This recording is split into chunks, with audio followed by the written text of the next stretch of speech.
ప్రార్థన చేసుకొని వాక్యాన్ని ధ్యానించుకుందాం. ఘనుడవైన దేవ పరిశుద్ధుడా, మీరు అనుగ్రహించి ఉన్నటువంటి సమయానికై వందనాలు.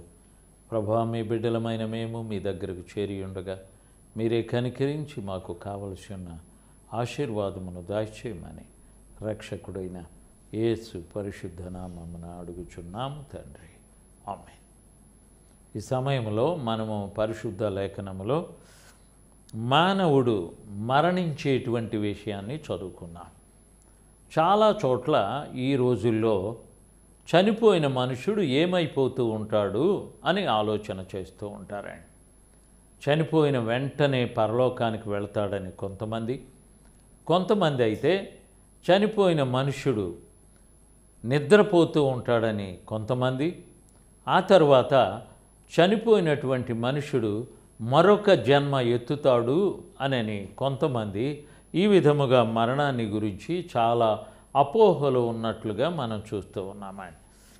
అయితే పరిశుద్ధ లేఖనములో మరణాన్ని గురించి ఏమి చెప్పబడి ఉన్నది అనేది మనము ఆలోచించి ఉన్నప్పుడు మనకి కనబడేటువంటి మరణ స్థితిని జ్ఞాని అయినటువంటి సొలొమోను రాస్తూ ఉన్న సందర్భాన్ని మనం చదువుకొని వాక్యాన్ని ధ్యానించుకున్నామండి.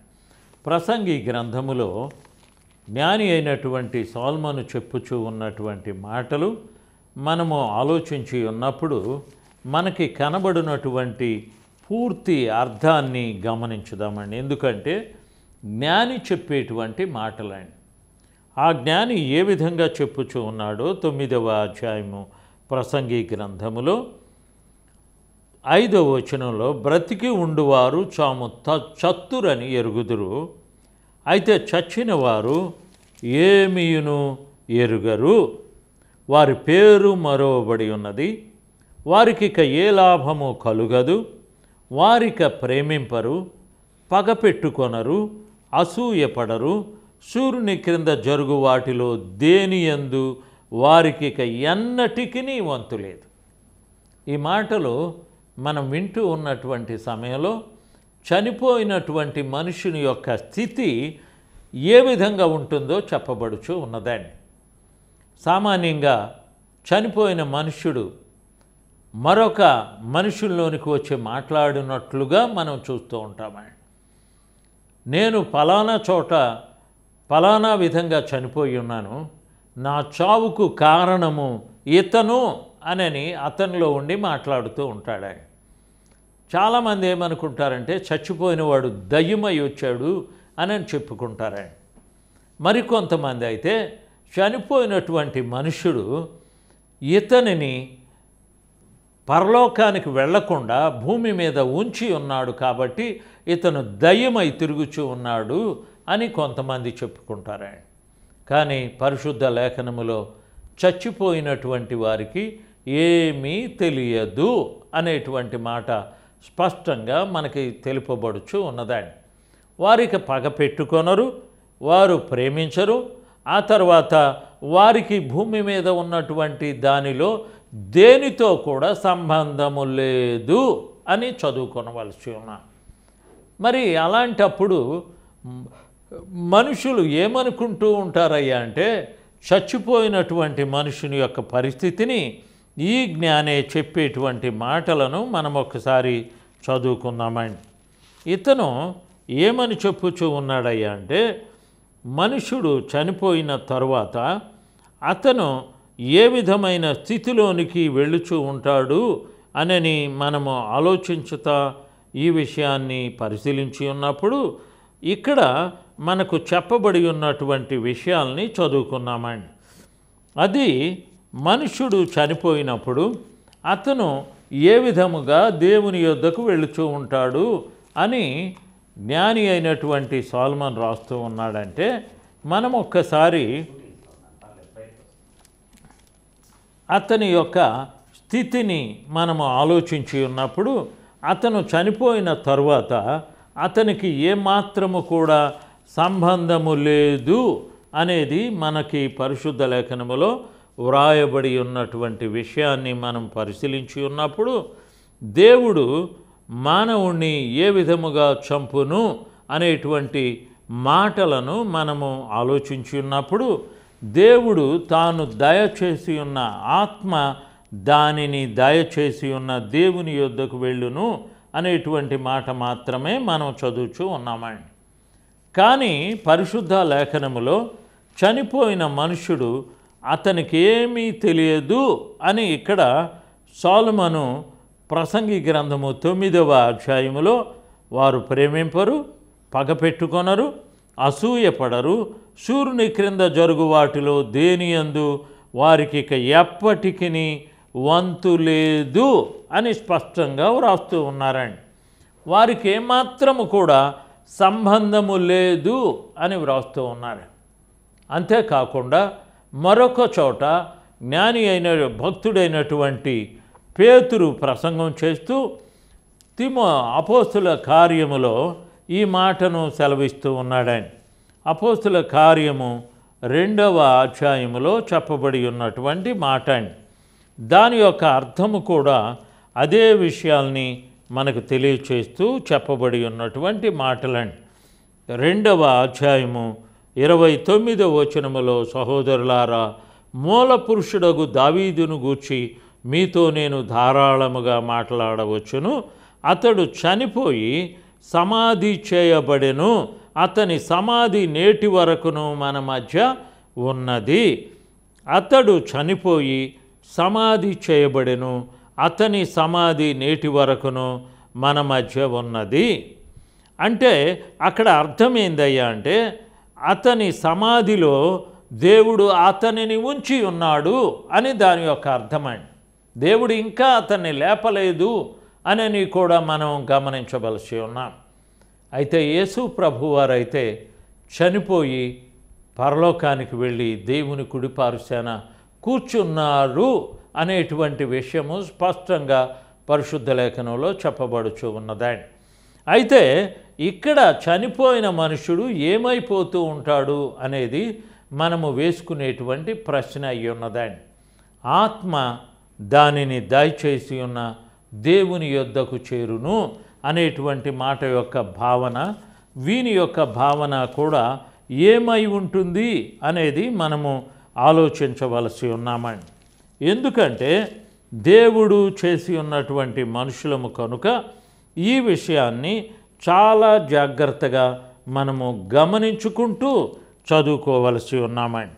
ఎందువలనంటే ఆత్మను దేవుడు దయచేసి ఉన్నాడు కనుక ఆత్మ మరలా దేవుని దగ్గరికి వెళ్ళింది అని అనుకుంటారండి. కానీ దానిలో ఉన్నటువంటి భావనలను మనము పరిశీలించి ఉన్నప్పుడు మనుషుడు ఏమైపోతాడు? చనిపోయిన తర్వాత అందరము వెళ్ళి చూస్తామండి. ఎందుకంటే ఇక అతను భూమి మీద కనబడడండి.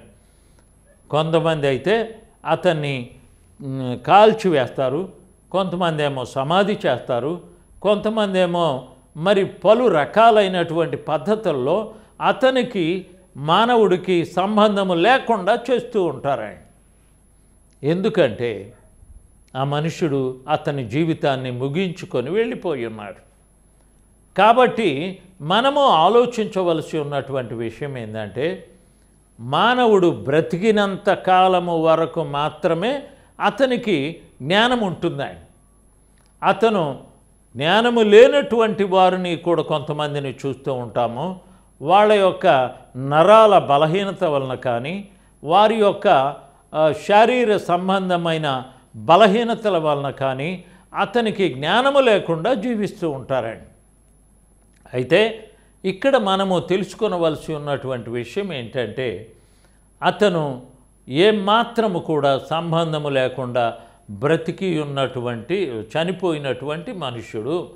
ఒక రకంగా చెప్పాలంటే అతను నిద్రావస్థలో ఉన్నటువంటి మనుష్యుడు. నిద్రపోయేటప్పుడు ఏమి జరుగుతుంది కూడా మానవుడికి తెలియదండి. అలాగనే శాశ్వతమైన నిద్ర, ఆ తర్వాత ఆ నిద్రలో ఆ మనుష్యుడు పొందేటువంటి అనుభూతి చాలా భయంకరమైందండి. అదేంటంటే అతనికి భూలోక సంబంధమైన దేనితో కూడా వంతు ఉండదు అనేది కూడా మనం తెలుసుకొనవలసి ఉన్నామండి. అతనికి ఏమాత్రం కూడా సంబంధం ఉండదు. అయితే ఆ మనుష్యుడు ఏమైపోతాడు అనేది మనం ఒకసారి ఆలోచించవలసి ఉన్నాం. అతను ఎక్కడికి వెళ్ళాడు, ఏమి చేస్తూ ఉన్నాడు, అతను జ్ఞానంతోనే నేను నా ప్రాణాన్ని సమర్పించుకుంటున్నాను అని కొంతమంది సెలవిస్తూ చనిపోతారండి. ప్రభువా వీరి మీద ఈ పాపము మోపవద్దు అని భక్తులు చంపేటువంటి మనుషులను చూచి వారి విషయమై ప్రార్థన చేస్తూ చనిపోయిన వారిని మనం చూస్తున్నామండి. ప్రభువు కూడా తండ్రి వీళ్ళేమి చేస్తున్నారో వీళ్ళకి తెలియదు కాబట్టి వీళ్ళని క్షమించు అని కూడా ప్రార్థన చేసి ఉన్నాడు.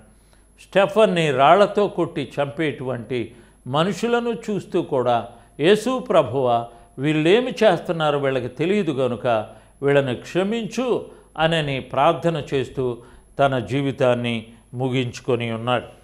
కాబట్టి ప్రియులారా, మనము ఏ స్థితిలో ఉన్నాము అనేది గమనించవలసి ఉన్నాం. మన స్థితిని మనం ఆలోచించి ఉన్నప్పుడు చనిపోయిన మనుష్యుడు ఏమైపోతూ ఉంటాడు, అతని యొక్క ఆఖరి దశలో అతను ఏ విధంగా జీవిస్తాడు, ఆ తర్వాత అతనికి మరొక జన్మ అంటూ ఉన్నదా, అతను ఏ విధంగా మనుష్యుడుగా జీవించగలడు అనేటువంటి దానిని మనం పరిశుద్ధ లేఖనములో ఏమున్నదో గమనించుదామండి. ఇప్పుడే మనం చదువుకున్నాం ప్రసంగి గ్రంథములో జ్ఞాని తన యొక్క జీవితాన్ని గురించి వ్రాస్తూ ఉన్న విషయమండి. అలాగుననే ప్రభువు భూమి మీద ఉన్నటువంటి సమయంలో కూడా ఇక్కడ చనిపోయినటువంటి మనుషుణ్ణి చూడటానికి యేసు ప్రభువారు వచ్చాడండి. యేసు ప్రభువారు చనిపోయినటువంటి వ్యక్తి అయినటువంటి లాజరు అనేటువంటి అతన్ని చూడటానికి అక్కడికి వచ్చినప్పుడు అతని సహోదరి యొక్క మార్త మాటలను మనము వింటూ ఉన్నప్పుడు వారిద్దరి మధ్య జరిగి ఉన్నటువంటి సంభాషణను మనము యోహాను సువార్త 11వ అధ్యాయంలో చూడవచ్చండి. అక్కడ మనము యేసు ప్రభువారు అతను చనిపోయి ఉన్నాడు 11వ వచనములో ఆయన ఈ మాట చెప్పిన తరువాత మన స్నేహితుడైన లాజరు నిద్రించుచూ ఉన్నాడు, అతన్ని మేలుకొలుప వెళ్ళుచూ ఉన్నామని వారితో చెప్పగా, అతను నిద్రించుచూ ఉన్నాడు, అతనిని మేలుకొల్పటానికి మనం వెళుతున్నాము అని చెప్పినప్పుడు అతని మేలుకొల్ప వెళ్ళుచున్నామని వారితో చెప్పగా శిష్యులు ప్రభువా అతను నిద్రించిన ఎడల బాగుపడును అనిరి. యేసు అతని మరణమును గూర్చి ఈ మాట చెప్పెను గాని వారు ఆయన నిద్ర విశ్రాంతిని గూర్చి చెప్పెనని అనుకొనిరి. కావున యేసు లాజరు చనిపోయెను, మీరు నమ్మునట్లు నేను అక్కడ ఉండలేదని మీ నిమిత్తము సంతోషించుచూ ఉన్నాను. లాజరు చనిపోయి ఉన్నాడు. అయితే ఆ చనిపోయిన లాజరు ఎక్కడికి వెళ్ళాడు? చాలామంది కూడా ఏమని చెప్పుకుంటారంటే చనిపోయినటువంటి లాజరు చరిత్రని ఆలోచించి ఉన్నప్పుడు ఇక్కడ మనము ఆలోచించి చదువుకుందాం. 21వ వచనములో మార్త యేసుతో ప్రభువా నీవిక్కడ ఉండిన ఎడల నా సహోదరుడు చావకుండును, ఇప్పుడైనను నీవు దేవుని ఏమి అడిగినను దేవుడు నీకు అనుగ్రహించును అని ఎరుగుదును అనెను. యేసు నీ సహోదరుడు మరలా లేచునని ఆమెతో చెప్పగా మార్త ఆయనతో అంత్యదినమున పునరుద్ధానమందు లేచునని ఎరుగుదును అనెను. అంత్యదినమందున పునరుద్ధానమందు లేచునని ఎరుగుదును. పునరుద్ధానము అనంటే దాని అర్థం ఏంటంటే మళ్ళీ చనిపోయిన మనుషుణ్ణి దేవుడు లేపుతాడు అనేటువంటి దానికే పునరుద్ధారణము అని చెప్పుచూ ఉంటామండి. అలాగనే మార్త చెప్పి ఉన్నటువంటి మాట ఏంటంటే అమ్మా నీ సహోదరుడు లేస్తాడు అని చెప్పి ఉన్న మాటకి ఆమె ఏమని చెబుతూ ఉన్నదంటే అయ్యా అతను లేస్తాడు, అంత్యదినమున పునరుద్ధానమందు లేచునని ఎరుగుదును అని. అందుకు యేసు పునరుద్ధానమును జీవమును నేనే, నాయందు విశ్వాసముంచినవాడు చనిపోయినను బ్రతుకును, బ్రతికి నాయందు విశ్వాసముంచు ప్రతివాడు ఎన్నటికి చనిపోడు. ఆ మాట నమ్ముచూ ఉన్నావా అని ఆమెను అడిగాను. బ్రతికి నాయందు విశ్వాసముంచున్నటువంటి వాడు ఎన్నటికి చనిపోడు. ఈ మాటల యొక్క అర్థాల్ని మనం ఆలోచించినప్పుడు ఆ మాటల యొక్క భావన మనకు అర్థం కాదండి. ఏంటంటే ప్రభువుని నమ్మినటువంటి వానికి చావు లేదు అని అర్థమండి. దాని యొక్క అర్థం ఏంటంటే ప్రభువుని నమ్మినటువంటి మనుషుడు చనిపోయినా కూడా నిద్రావస్థలోనికి వెళుతూ ఉన్నాడు, కానీ అతను చనిపోవటం కాదండి. ఎందుకంటే చనిపోయిన మనుషుణ్ణి యేసు ప్రభువారు ఖచ్చితంగా లేపును అనేటువంటిది గమనించవలసి ఉన్నామండి. అందుకనే ఇక్కడ యేసు ప్రభువారు చెప్పినటువంటి మాట, ఆమె అవును ప్రభువా, నీవు లోకమునకు రావలసి ఉన్న దేవుని కుమారుడవైన క్రీస్తువని నమ్ముచున్నానని ఆయనతో చెప్పాను. ఈ మాటలు చెప్పి బోధకుడు వచ్చి నిన్ను పిలుచుచూ ఉన్నాడని తన సహోదరి అయిన మరియకు రహస్యముగా పిలిచెను. ఆమె విని త్వరగా లేచి ఆయన యొద్దకు వచ్చెను. యేసు ఇంకను ఆ గ్రామములోనికి రాక మార్త ఆయనను కలిసిన చోటునే ఉండెను కనుక ఇంటిలో మరియతో కూడా ఉండి ఆమెను ఓదార్చుచూ ఉండిన యూదులు మరియ త్వరపడి లేచి వెళ్ళుట చూచి యేసు సమాధి యొద్ద ఏడ్చుటకు అక్కడికి వెళ్ళుచూ ఉన్నదనుకొని ఆమె వెంట వెళ్ళిరి.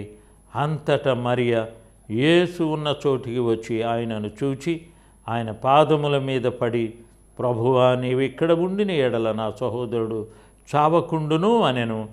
ఆమె ఏడ్చుటయు ఆమెతో కూడా వచ్చిన యూదులు ఏడ్చుటయు చూచి యేసు చూచి కలవరపడి ఆత్మలో మూలుగుచు ఆయన కూడా 35వ వచనములో యేసు కన్నీళ్లు విడిచెను అనే మాట మనం చూస్తున్నాం.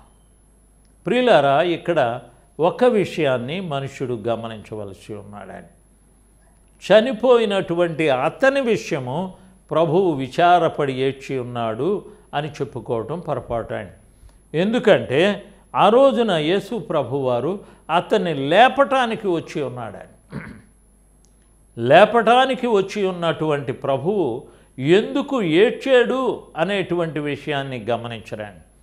ఎందుకంటే అక్కడ ఉన్నటువంటి మనుషుల యొక్క హృదయమంతా కూడా ప్రభువుకి తెలుసు.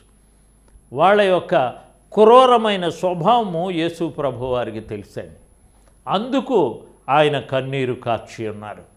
ఆ తర్వాత మనము ఇంకా కొంత దూరము వెళ్ళినట్లయితే లాజరు సమాధి దగ్గరకు వెళ్ళి అక్కడ పలికి ఉన్నటువంటి మాటలను మనం ఇక్కడ గమనించవచ్చండి. 11వ అధ్యాయము యోహాను సువార్త 11వ అధ్యాయములో 43వ వచనములో ఆయన అలాగు చెప్పి లాజరు బయటికి రమ్మని బిగ్గరగా చెప్పగా చనిపోయిన వాడు కాళ్ళు చేతులు ప్రేత వస్త్రములతో కట్టబడిన వాడై వెలుపలికి వచ్చెను.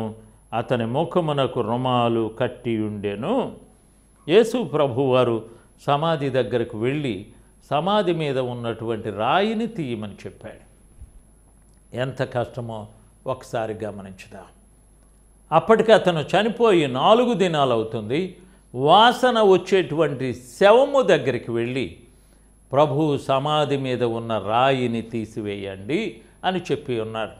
మనకులాగానే మట్టితో కప్పబడినటువంటి స్థితిలో ఉంటే అది కష్టమండి.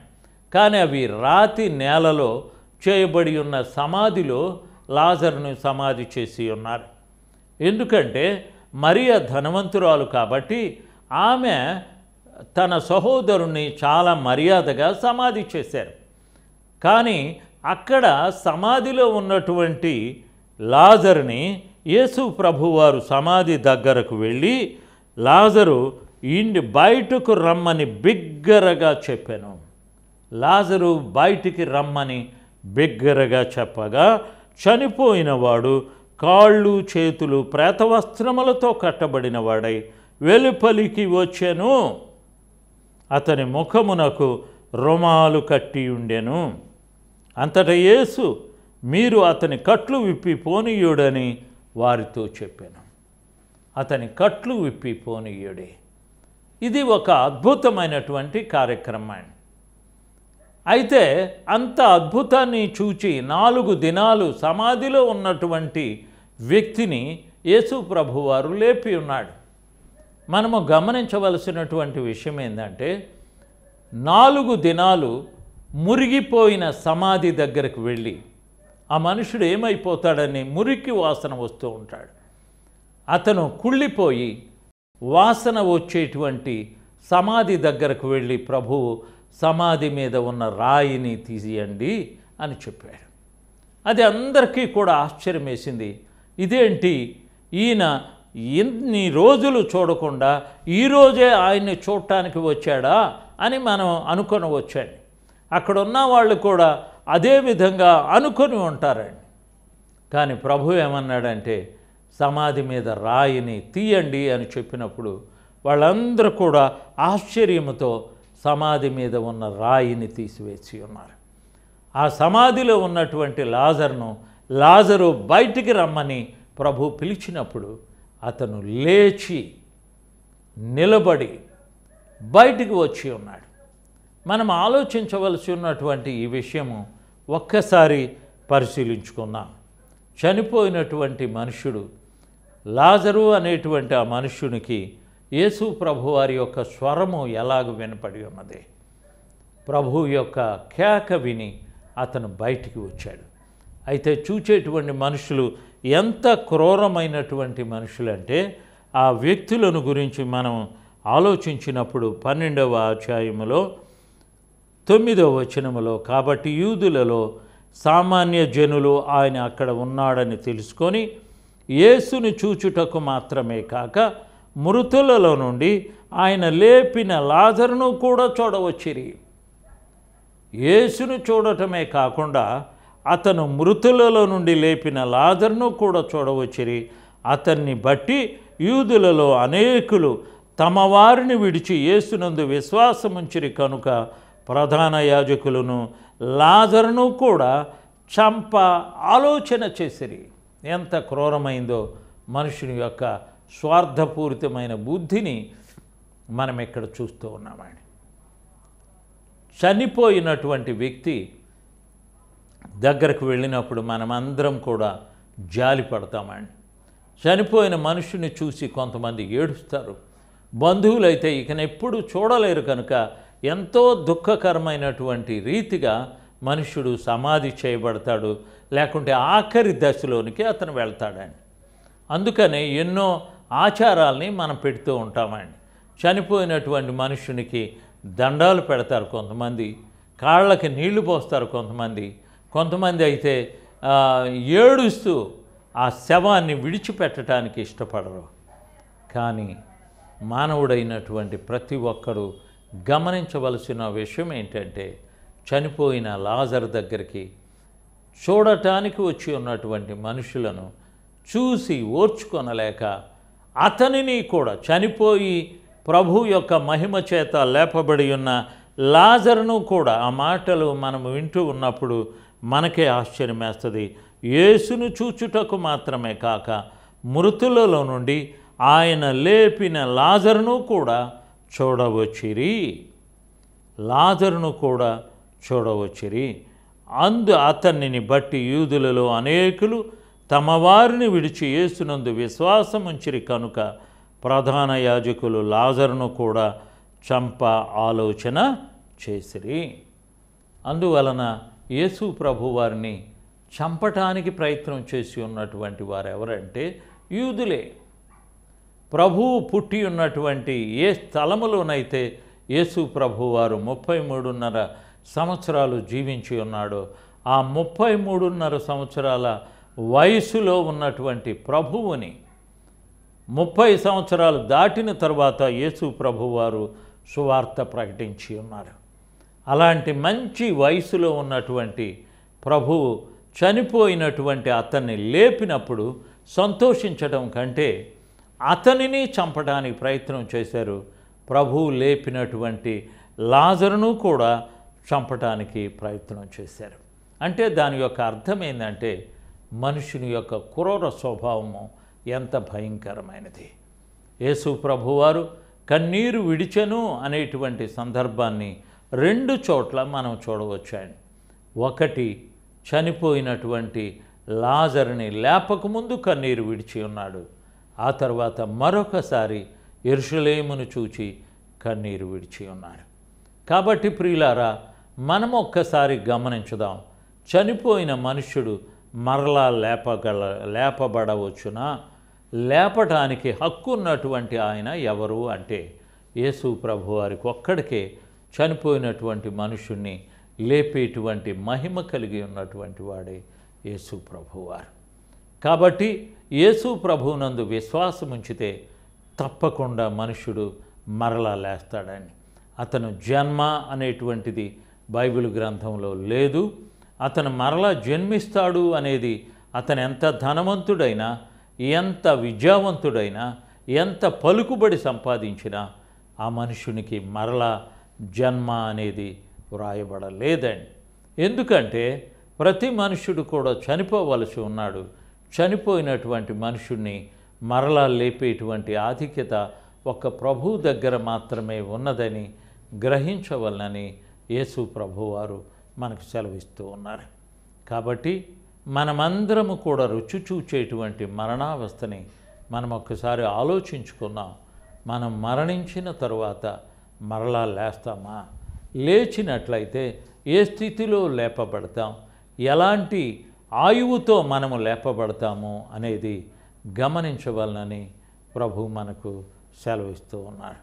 కాబట్టి ఆ విషయాన్ని మనము మనస్సులో పెట్టుకొని యేసు ప్రభువారు వచ్చినప్పుడు ఆయన బిడ్డలుగా లేపబడటానికి సిద్ధముగా ఉండవలనని ప్రభు పేరట మనవి చేస్తూ ఉన్నాను. ప్రార్థన చేసుకున్నాం. ఘనుడు అయిన దేవ, పరిశుద్ధుడా, మీరు అనుగ్రహించి ఉన్న ఈ సమయానికై వందనాలు. వినుచూ ఉన్నటువంటి మీ బిడ్డలకు కావలసిన రీతిగా మీ యొక్క నెమ్మదిని దాయిచేయమని.